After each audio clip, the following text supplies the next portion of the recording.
em que eu fiz uma Olá, meus prezados membros, tudo bem com vocês?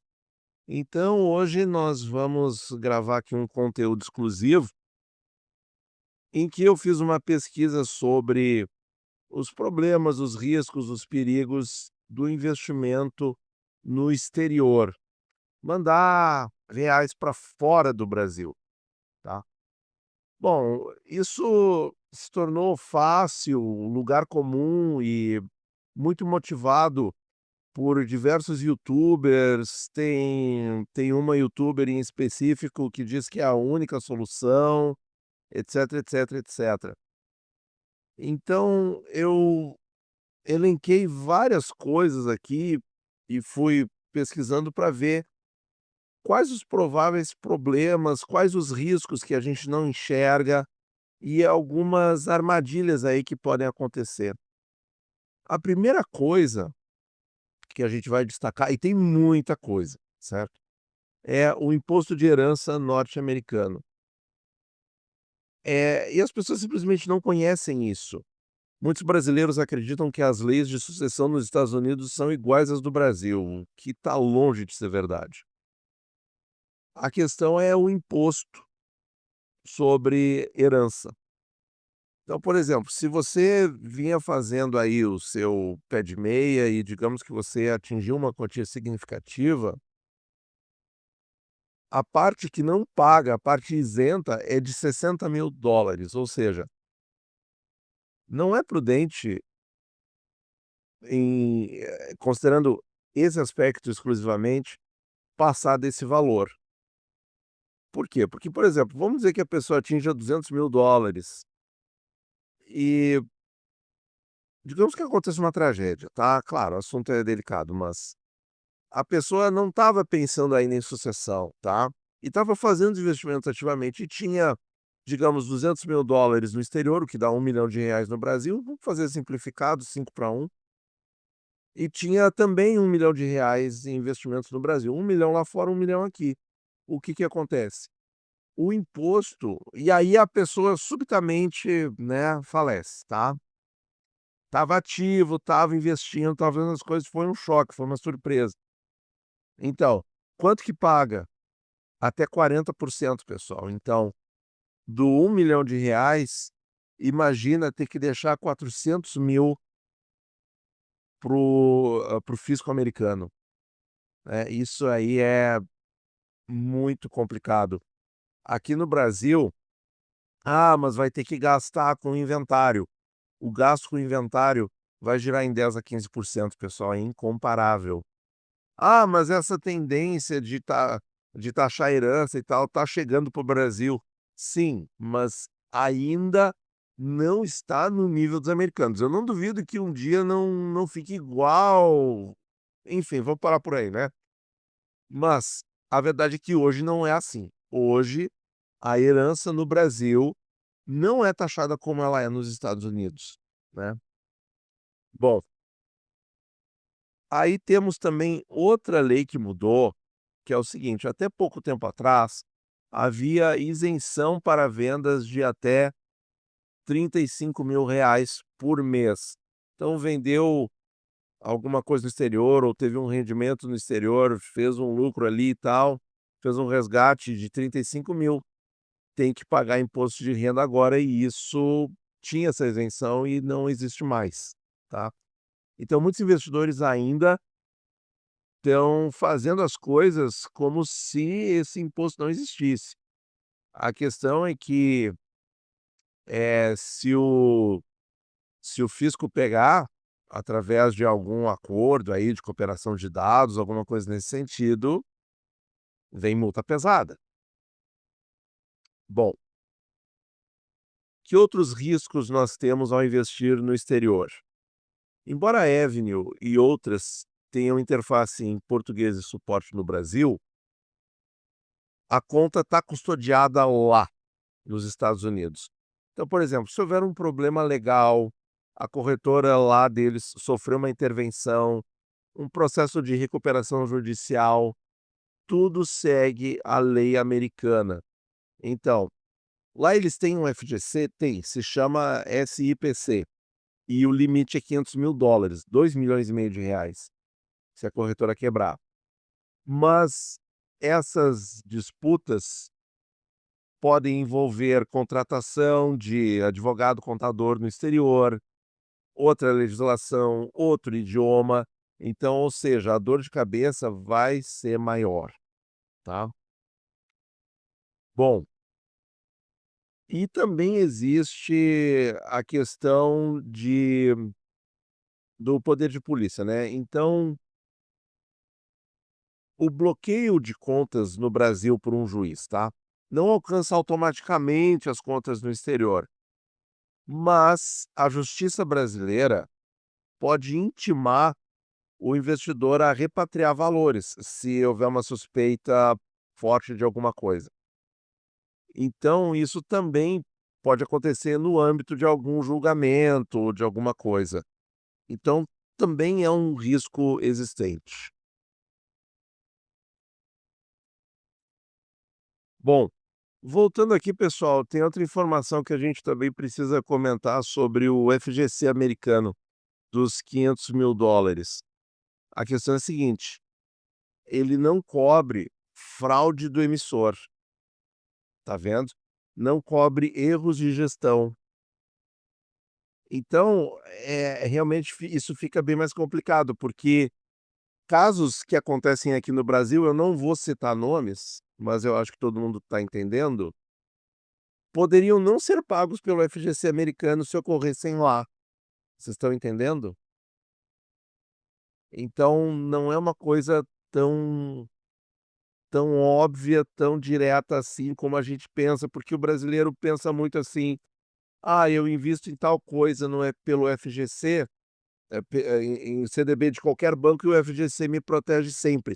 Lá nos Estados Unidos é até 500.000 em ativos, mas 250.000 em dinheiro, e tem esses detalhes.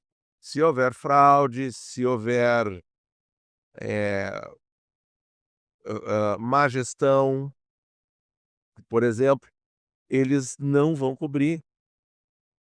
Então, quer dizer, você vai ter que provavelmente ainda esperar um julgamento, esperar uma avaliação, o que é o que é um fator de risco a mais, sem sombra de dúvida. Outro risco importante que os youtubers aí costumam simplesmente não comentar é o risco cambial inverso. E pelo contrário, eu já falei aqui desse risco cambial inverso, mas não com esse nome, né? Que é o seguinte: o investidor brasileiro foca muito na alta do dólar, mas esquece do caminho contrário, que é a valorização do real. Então, vocês se lembram, quando o dólar estava a 6,30, o Banco Central fez um choque massivo no câmbio, gastou 35 bilhões das reservas cambiais, mas já recuperou, tá? E o caiu para 5,50 na ocasião e está se mantendo aí em torno disso, um pouco abaixo. Quer dizer, 6,30 para 5,50, vamos ver aqui qual é a diferença percentual, é de quase 15%, pessoal, tá. E isso aí é um risco cambial, quer dizer, o problema é você mandar o dinheiro com câmbio alto. O bom seria mandar o dinheiro para fora com câmbio baixo. Mas, de novo, como adivinhar se o atual momento é alto ou baixo? Como que os 5,40 de hoje parecem brandos, normais, mas será que vai ser assim daqui a 3 anos? E como é que vai ficar esse câmbio quando a taxa de juros norte-americana estiver em 2%, que hoje está em 3,75 a 4. Quando tiver em 1,75 a 2, por exemplo. Porque o que acontece? Quando o Federal Reserve reduz a taxa central de juros deles, os dólares saem de lá e vão para os mercados emergentes, vão para os mercados de mais risco. Ou seja, o câmbio aqui valoriza o real. Então isso é um risco, forte, e o pior de tudo, pessoal, é que esse risco é incontrolável. Não há, olha só, esse insight aqui é muito importante, é muito forte, porque ninguém fala. Não existe Se você está investindo no exterior, certo? Para aquele capital que você já alocou para o exterior, tá? Não existe diversificação que te proteja do risco cambial. Não tem como fazer isso. A diversificação que você pode fazer seria Brasil versus Estados Unidos, ou Brasil versus exterior. Mas o dinheiro que já está alocado não tem como fazer uma diversificação, sei lá, bonds americanos, ETF não sei da onde, ações, S&P 500.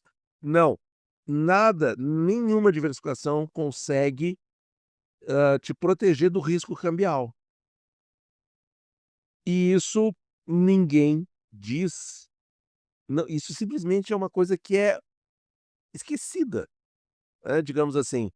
E é uma coisa determinante para o sucesso, porque, por exemplo, se você investe lá fora, tá, no S&P 500 e o S&P 500 valoriza 40% em um ano, mas o real aqui se valoriza 20%, você ganhou a metade, né, então era melhor ter comprado esse ETF americano através da bolsa do Brasil, né. Bem, então isso é muito sério e é claro, né, o os youtubers que têm interesse em promover essas essas atitudes de você mandar o dinheiro para fora, eles não vão abordar com a devida profundidade esse aspecto que é muito importante. Outra questão, pessoal, é o imposto de renda em cima dos investimentos. E lá nos Estados Unidos, que é o maior mercado, que é para onde 90% dos brasileiros vão, o que que acontece? Lá o imposto de renda é 30%, eu vou falar isso bem baixinho para não dar ideia. Eu tenho um certo receio que essa taxa aos poucos venha para o Brasil, mas a realidade, pessoal, é que a renda fixa brasileira está aí desde o início do Plano Real, mais de 30 anos, e as alíquotas não mudaram.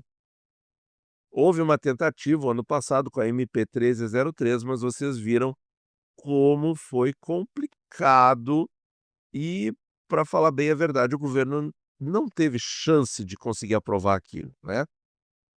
Então a MP caducou e o governo federal acabou achando outras maneiras, de, enfim, abordar os problemas fiscais, tá, sem precisar mexer nas alíquotas de imposto de renda da renda fixa no Brasil.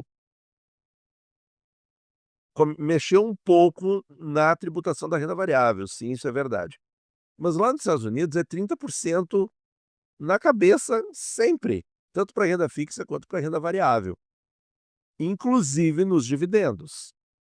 Então, quer dizer, já pensou, você investe lá nas Sete Magníficas, lá em território americano, e 30% na cabeça de imposto de renda, lá para o tio Sam,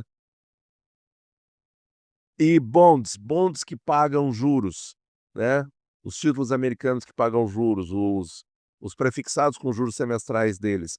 É, pessoal, o a 90% do mercado de renda fixa americano é é equivalente ao tesouro prefixado, os curtinhos, né, são, que são, agora me fugiu o nome, são as Treasury Bills, agora eu lembrei, e os longos são prefixados com juros. É esse que a gente tem tanta alergia aqui no Brasil, né, do tesouro prefixado com juros semestrais, é o que predomina nos Estados Unidos. E lá também é 30% em cima do cupom de juros, né. Então, isso aí, mais o risco cambial, mais o IOF, mais alguma variação cambial da corretora em si. Vocês estão vendo que tem muita gente para comer o teu lucro, desculpem a expressão, mas tem muita coisa para abocanhar o teu lucro.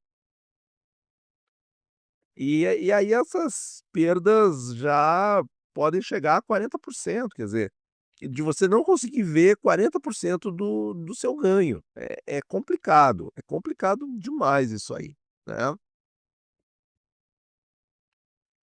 Bom, agora outra questão que acontece bastante também é o seguinte: Existe na internet muita propaganda dos tais ETFs irlandeses, que os ETFs irlandeses teriam um acordo, de tributação com o Tio Sam, tá.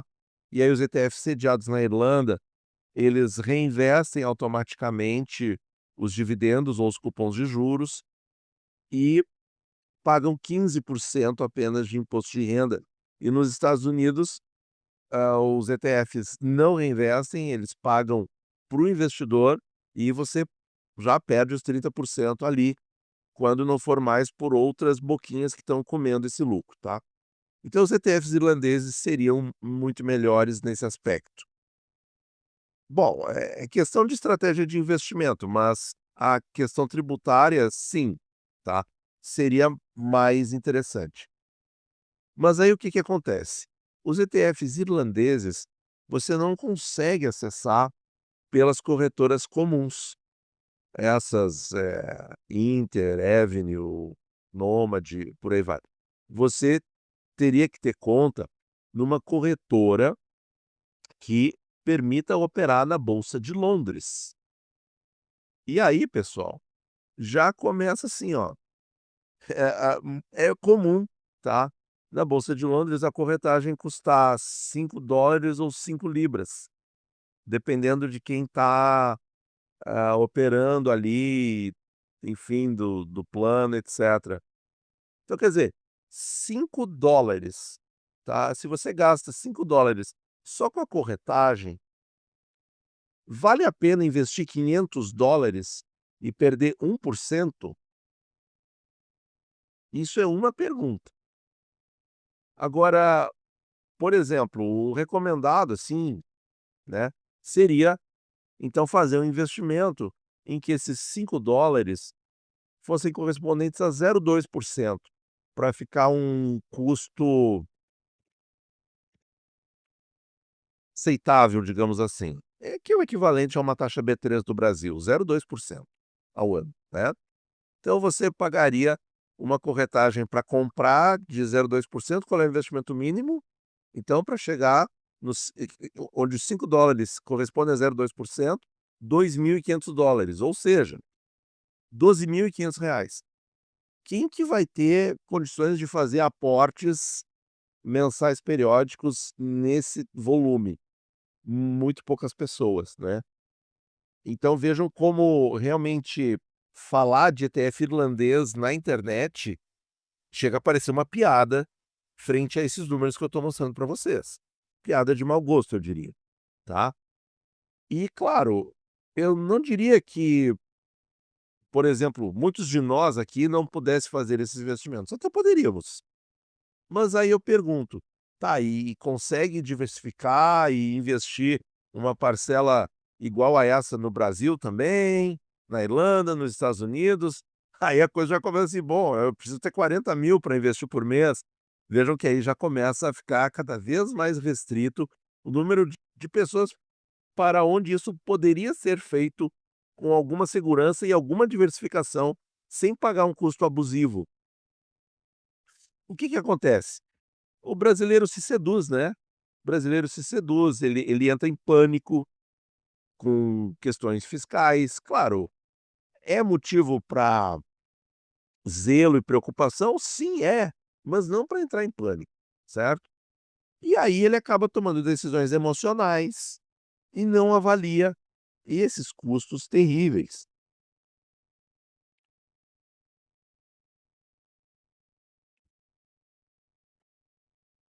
Agora, durante a minha pesquisa, pessoal, eu caí para trás quando eu vi que algumas coisas que são feitas são terríveis para o investidor.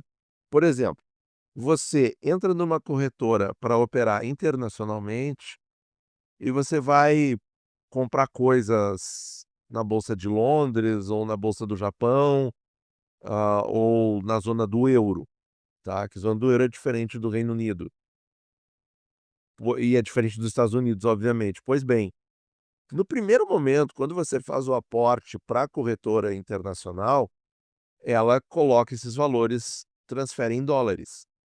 E depois Se você vai para uma localização geográfica diferente, ela converte esses dólares para moeda de destino. Então, quer dizer, você vai investir nesses ETFs irlandeses, o que que acaba acontecendo? Você tem o primeiro seu aporte convertido para dólar e pagando um custo cambial e um risco cambial. E depois de dólar para libra esterlina, tendo outro custo cambial e outro risco cambial. E tem como fugir disso? Não tem. Por quê? Porque a corretora internacional faz assim. Porque, na verdade, para eles o foco, o público deles são os investidores norte-americanos. E para eles está tudo bem, porque é dólar, tu quer investir na bolsa de Londres, converte para libra, tu quer investir na bolsa do Japão, você converte para iene, e está tudo bem. Agora, para quem aportou em outra moeda que foi convertida para dólar, para depois ser convertida nessa outra moeda, acaba que o risco é sim somado, somatório. É um risco em 2 níveis. Então, né, pessoal, dá um arrepio na coluna, né, pensar em todas essas coisas que simplesmente não são ditas. Agora, outra questão assim, ó, as crises internacionais versus as crises brasileiras. Bom, pessoal, muitas vezes as crises internacionais, elas acabam contaminando ativos que a gente não tinha como saber de antemão que eles iam entrar no rolo.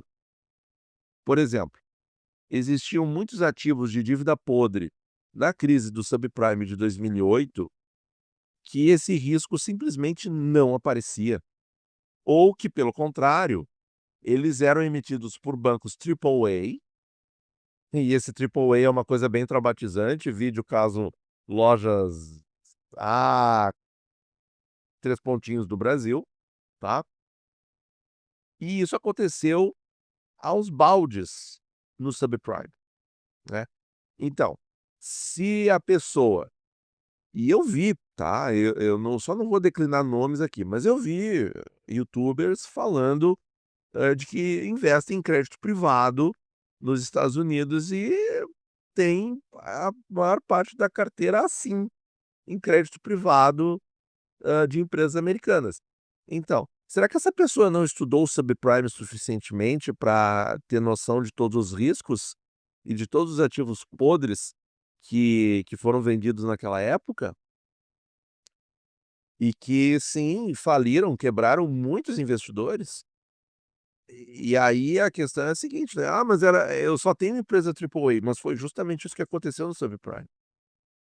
E aí começa, né: "Ah, mas, a bolha do dólar, a bolha da inteligência artificial, a bolha da Nvidia, a bolha das Sete Magníficas". Tudo isso são abstrações, mas e se um dia acontecer?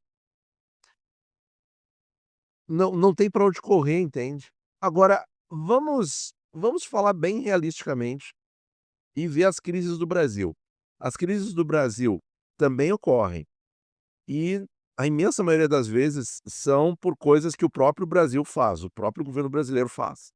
Acho que todo mundo está de acordo. E, sim, problemas fiscais, certo? Então é isso aí, esse é o problema.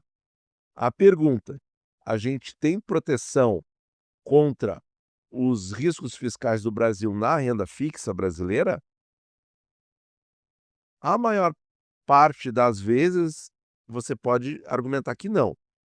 Mas se a gente pensar em Tesouro IPCA e talvez Tesouro Selic, a resposta tende a ficar mais para o lado do sim.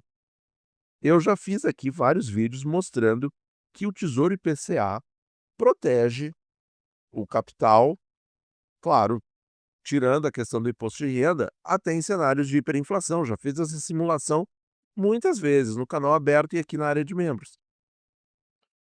Porque qual é a realidade matemática? Isso é outra coisa que não aparece na internet e que eu falo aqui para vocês. Se acredita, por intuição, que o fato do imposto de renda ser de 15%, conforme para 2 anos, tá, conforme a inflação vai crescendo, esse imposto de renda vai abocanhando cada vez mais e ele vai dilapidando o teu patrimônio. Mas essa não é a realidade matemática. A realidade matemática é que a curva sobe, conforme a inflação sobe, a curva do quê? Do imposto de renda abocanhando o teu patrimônio. E ela estabiliza. E aí a inflação pode continuar disparando, pode ir a 3.000% ao ano, como foi em 89, 88, 89, por aí, começo de 90, como foi, perto de 3.000% ao ano, que a função matemática estabiliza. E aí você perde o quê? O imposto de renda, né, você perde de patrimônio o imposto de renda. Então, num cenário catastrófico como hiperinflação, em que você vai ter praticamente todos os outros ativos destruídos, o Tesouro IPCA, ele sim, ele sobrevive, certo? O Tesouro Selic tem uma chance de sobreviver, tem uma chance. O problema é, por exemplo, alguns países já deixaram a sua Selic muito abaixo da inflação corrente, tá? Um aqui na América Latina e outro na divisa entre a Europa e a Ásia, que eu não vou citar nomes porque o algoritmo não gosta, tá? Mas vocês podem fazer a pesquisa aí que vocês vão achar certinho T e A, tá? O nome de um país é com T, o outro país é com A. Muito bem. Só que isso não do Plano Real para cá não aconteceu no Brasil, né? A Selic sempre foi muito acima da inflação. Então, teria uma grande chance de ter uma proteção de Tesouro Selic? Sim, teria uma grande chance, não é 100%. A proteção verdadeira, sim, no Tesouro IPCA, tendo essa salvaguarda, que no caso da hiperinflação a gente vai perder para o imposto de renda, vai, mas não vai ter o patrimônio dilapidado como muitos fazem crer. Você vai ter ali os 15%, sim, infelizmente perdidos, mas a curva matemática, ela atinge um platô e não sobe mais, tá?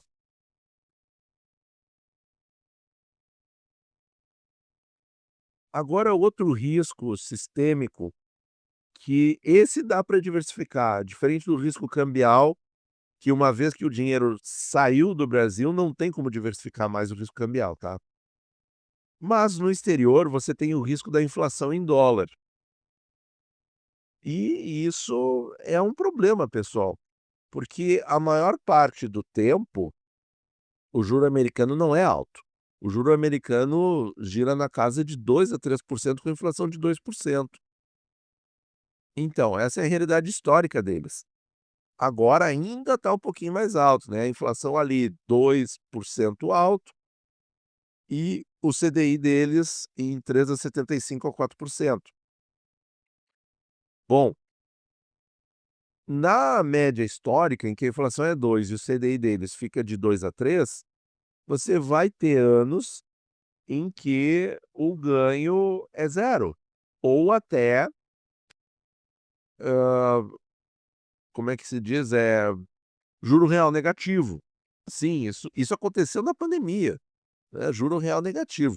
Você teve, né, no ano de 21 para 22, o a inflação americana na casa de 8% e o juro da Federal Funds, que o Federal Reserve demorou muito para subir os juros, tem mais isso ainda, né, que ficou em 0% durante muito tempo. Ali, muitos americanos perderam poder de compra mesmo na renda fixa. Ou seja, eles devolveram o ganho de muitos anos ganhando 1%, por exemplo, né.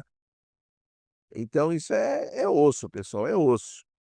E é aquele tipo da coisa que o brasileiro mais azarado vai perceber, né, porque ele vai dizer: "Pô, tem que ser bem no ano que eu comecei a fazer isso", né. Então, o risco da inflação em dólar, pessoal, é uma coisa que eu acho que a gente tem que ter uma atenção muito maior hoje do que comparativamente antes de 2008. Por quê? Porque em 2008, com a crise do subprime, eles descobriram o quantitative easing, né, e descobriram que dá para imprimir dólar à vontade, que equilibra as coisas. Equilibra as coisas com esse custo, né. Porque o que que aconteceu majoritariamente no subprime? Os dólares impressos para fazer quantitative easing acabaram indo para os ativos. Foi uma inflação dos ativos, que fez a bolsa americana continuar com aquela curva linda e maravilhosa empinada para cima.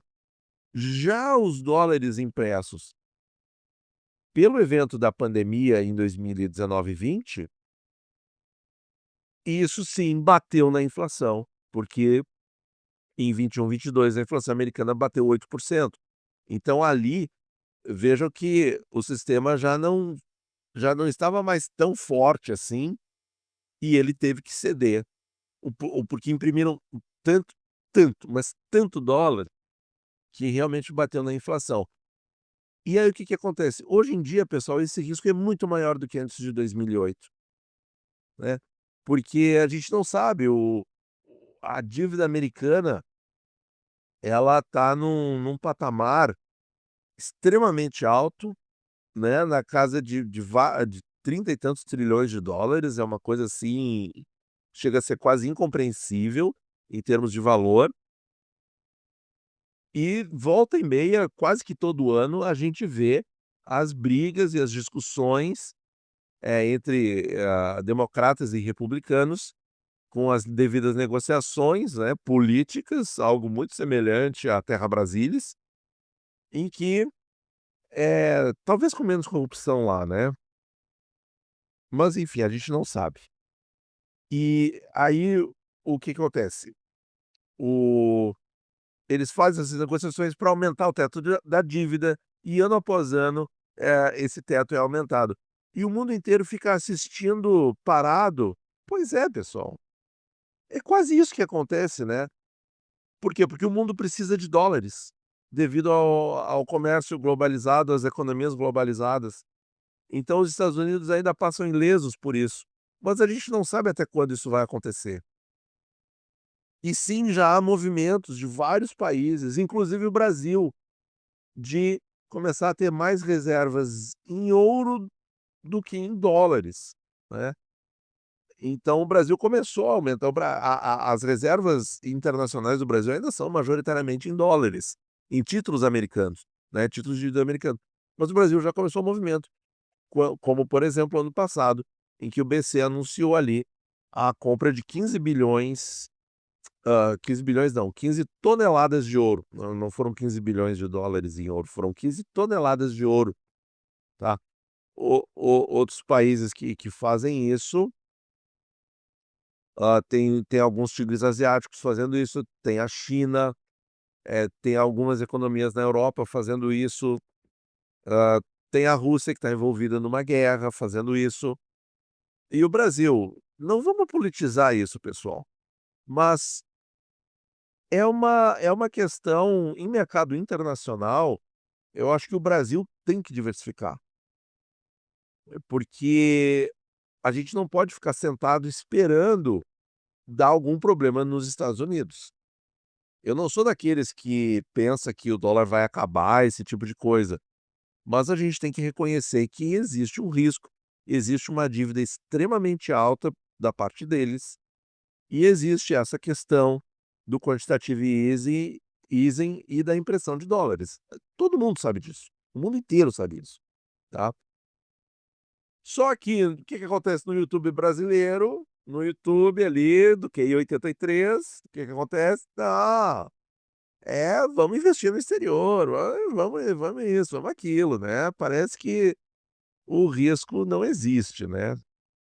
Então tá. E aí pessoal, para fechar esse vídeo aqui que tá bem longo, eh, não é errado investir no exterior, mas o errado é investir no exterior pelos motivos inadequados. Então o brasileiro investidor, ele não estuda e ele não assume a responsabilidade da decisão, ele terceiriza. Então acontece uma marcação a mercado ruim no Tesouro Direto, Ele não, isso aí é culpa do governo, ele bom, enfim, a questão fiscal até pode ser, mas assim, ó, ele não se prepara com um plano B, ele não tem, ele faz aquela única coisa e reza para dar certo. No exterior, né, a falta de noção de custos, a falta da noção de todos os impostos, né, os problemas que a gente pode ter, com os ativos lá fora e os desdobramentos disso, né, problemas com impostos aqui no Brasil, de ativos que estão lá fora, né, porque agora a Receita está de olho nisso, né. A falta completa de noção do juro real negativo, que sim afeta a renda fixa internacional há muitos anos, né. Ficou pior na pandemia, agora aliviou um pouco, mas a tendência é que volte a ficar daquela maneira, né, você colocando uma renda fixa de qualquer economia desenvolvida, você vai estar perdendo ali 1 a 2% ao ano, essa que é a realidade. E a fragilidade emocional do brasileiro, né, o brasileiro ele acaba girando muito a carteira, eh, pela fragilidade emocional, quer dizer, por estar investindo sem fazer o tema de casa, né, sem ter o devido estudo, né. Bom, pessoal, era isso que eu tinha para comentar com vocês, tá. É um vídeo pesado, é um vídeo duro sim, me desculpem aí, eu não quero deixar ninguém chateado ou triste, mas é aquela coisa, né, pessoal, eu acho que não dá para dourar a pílula e não dá para brincar quando o assunto é dinheiro. E a gente tem que ter essas informações, tem que ir atrás, tem que estudar, tem que ampliar as pesquisas, tem que conhecer todos os riscos para tomar as melhores decisões possíveis, tá certo? Muito obrigado por ouvir e bons investimentos a todos.